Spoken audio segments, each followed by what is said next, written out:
warahmatullahi wabarakatuh. Perkenalkan, saya Ilmi Nurlaili dengan nomor induk mahasiswa 2510324 dari Prodi S1 Manajemen Fakultas Pendidikan Bisnis dan Ilmu Sosial Universitas Sunan Gresik. Video ini saya buat untuk memenuhi tugas MKDU Pendidikan Agama Islam yang diampu oleh Bapak Ahmad Al-Farizi SPD MPD. Assalamualaikum warahmatullahi wabarakatuh. Di sini saya akan mempresentasikan tentang prinsip-prinsip akidah Islam dan hal-hal yang merusak akidah.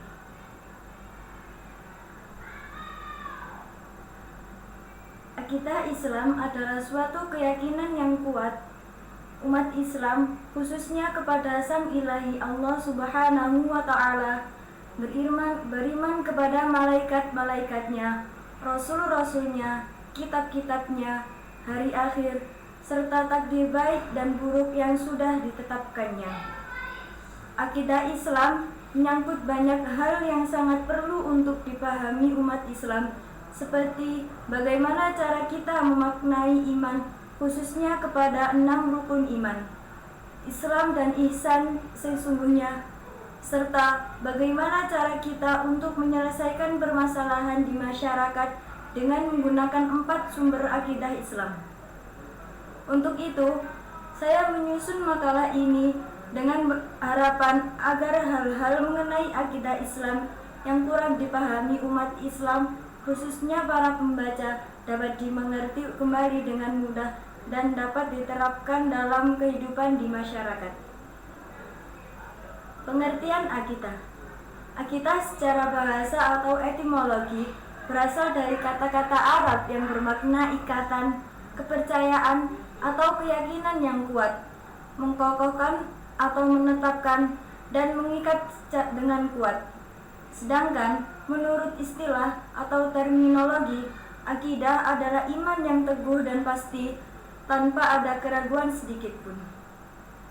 Akidah Islamiyah secara spesifik adalah keimanan yang teguh dan pasti kepada Allah Subhanahu wa Ta'ala, atau meliputi kewajiban, tauhid, dan ketaatan, serta beriman kepada malaikat-malaikatnya, rasul-rasulnya, kitab-kitabnya, hari akhir, takdir baik dan buruk, dan mengimani seluruh prinsip agama atau usuluddin, perkara gaib, serta berisi berita-berita pasti atau qadar yang telah ditetapkan berdasarkan Al-Quran, As-Sunnah yang sahih, dan ijtima' atau salafus soleh.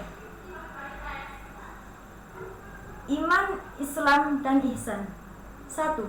Iman.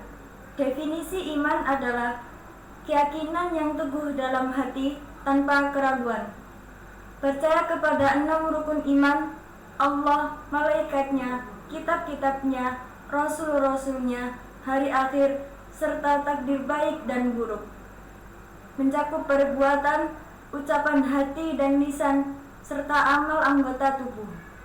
Sifat. Bertambah dengan ketaatan dan berkurang dengan kemaksiatan. Kedudukan. Lebih tinggi dan mencakup Islam atau setiap mukmin adalah muslim, tetapi tidak setiap muslim adalah mukmin.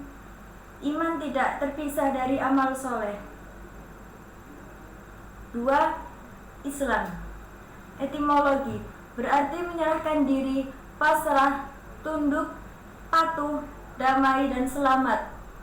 Terminologi sikap penyerahan diri, pasrah, tunduk, patuh seorang hamba kepada Allah dengan melaksanakan perintahnya dan menjauhi larangannya demi mencapai kedamaian dan keselamatan dunia akhirat. Rukun Islam terdiri dari 5 hal: syahadat, sholat, zakat, puasa Ramadan, dan haji bagi yang mampu. 3. Ihsan. Definisi ihsan adalah berbuat baik atau muhsin adalah pelakunya. Setiap perbuatan baik pada sikap jiwa dan perilaku yang didasarkan pada akidah dan syariat Islam. Hakikat menurut hadis Jibril, Hendaklah engkau beribadah kepada Allah Subhanahu wa ta'ala seolah-olah engkau melihatnya. Jika engkau tidak melihatnya, maka sesungguhnya Allah melihatmu. Hakikat rukun iman. 1. Iman kepada Allah Ta'ala. Wajib mengimani 4 perkara. 1. Adanya Allah. 2. Rububiyah atau Allah sebagai satu-satunya pencipta, penguasa, dan pengatur alam. 3. Uluhiyah, Allah sebagai satu-satunya sembahan yang berhak disembah.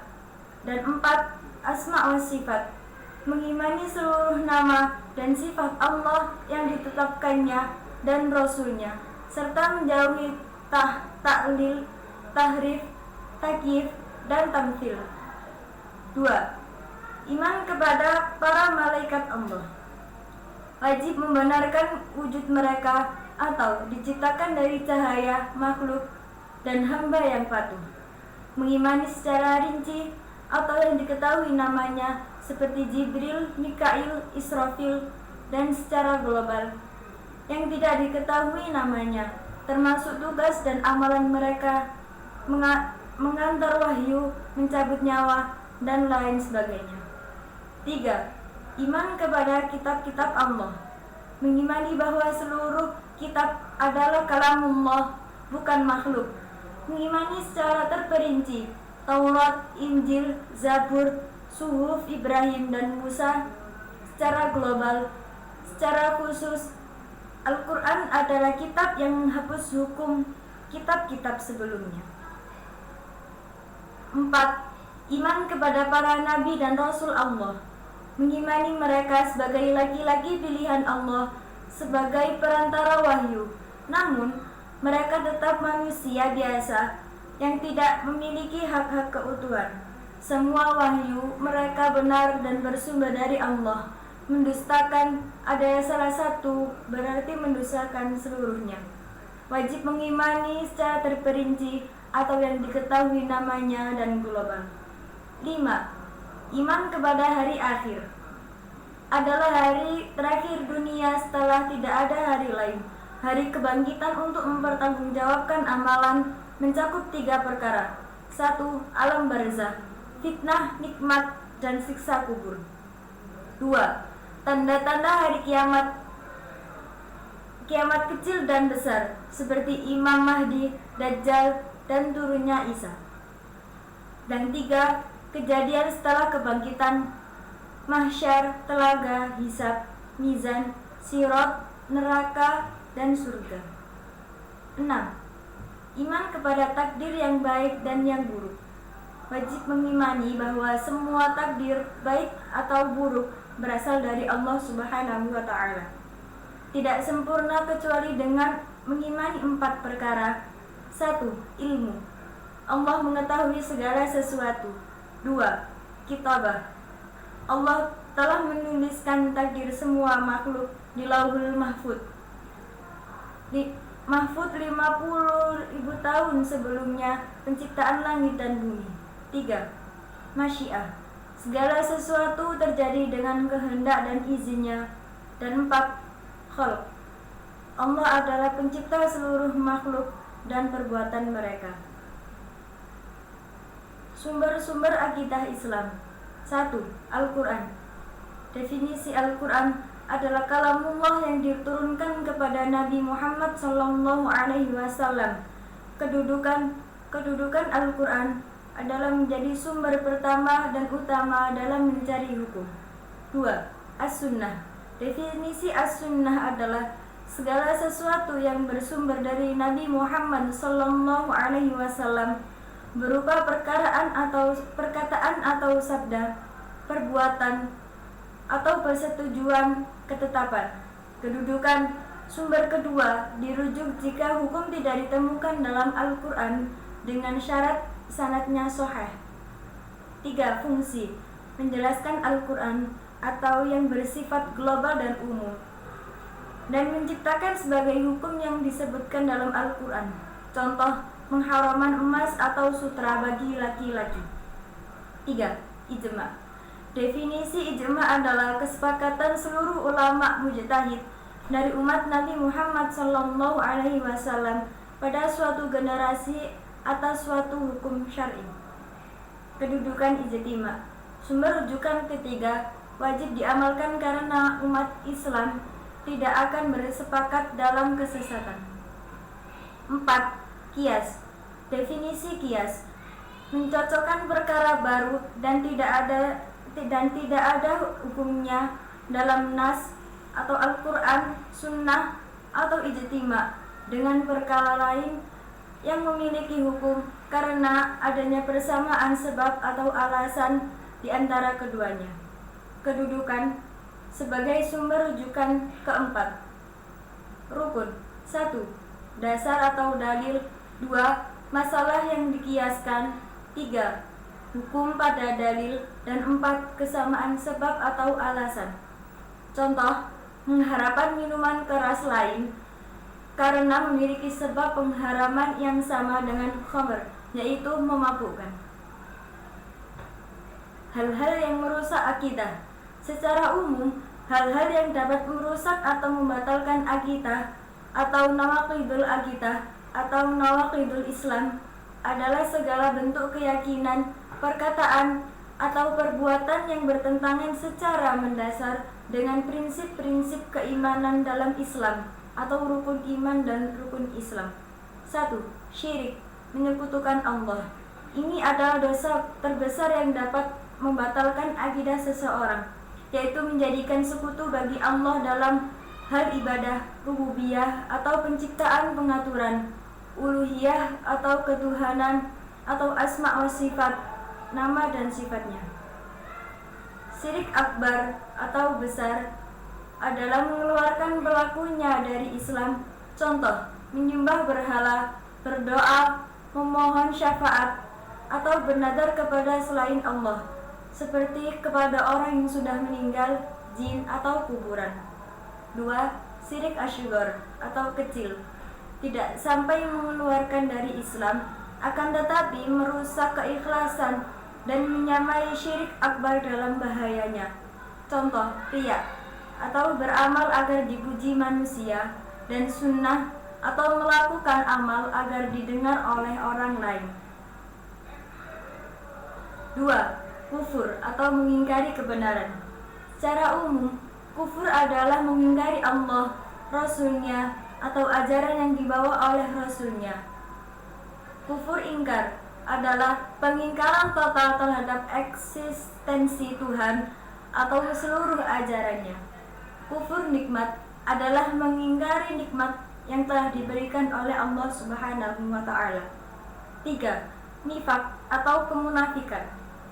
Nifak akbar atau keyakinan adalah menampakkan keislaman di luar, tetapi menyembunyikan kekafiran dan permusuhan terhadap Islam di dalam hati. Ini membatalkan akidah dan mengeluarkan dari Islam.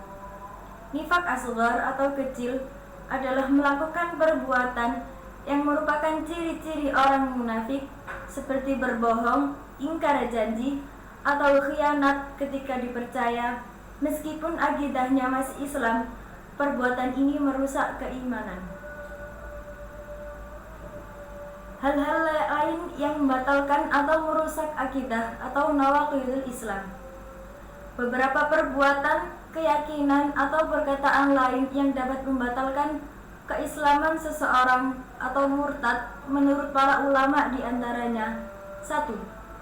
Menjadikan perantara di antara dirinya dan Allah, berdoa meminta syafaat atau bertawakal kepada perantara tersebut, seperti wali, malaikat, atau nabi, dengan keyakinan bahwa mereka dapat mendatangkan manfaat atau menolak bahaya. 2. Tidak mengkafirkan orang kafir atau meragukan kekafiran mereka atau membenarkan ajaran mereka yang jelas-jelas bertentangan dengan Islam. 3. Meyakini adanya petunjuk atau hukum yang lebih baik atau sempurna selain hukum Nabi Muhammad SAW. Contohnya, lebih memilih hukum taghut atau hukum buatan manusia yang bertentangan dengan syariat daripada hukum Allah. 1. Mengolok-ngolok ihtiza, agama Allah, Al-Quran, Rasul, atau syiar Islam. 2. Sihir, melakukan praktek sihir atau meridhoinya. 3.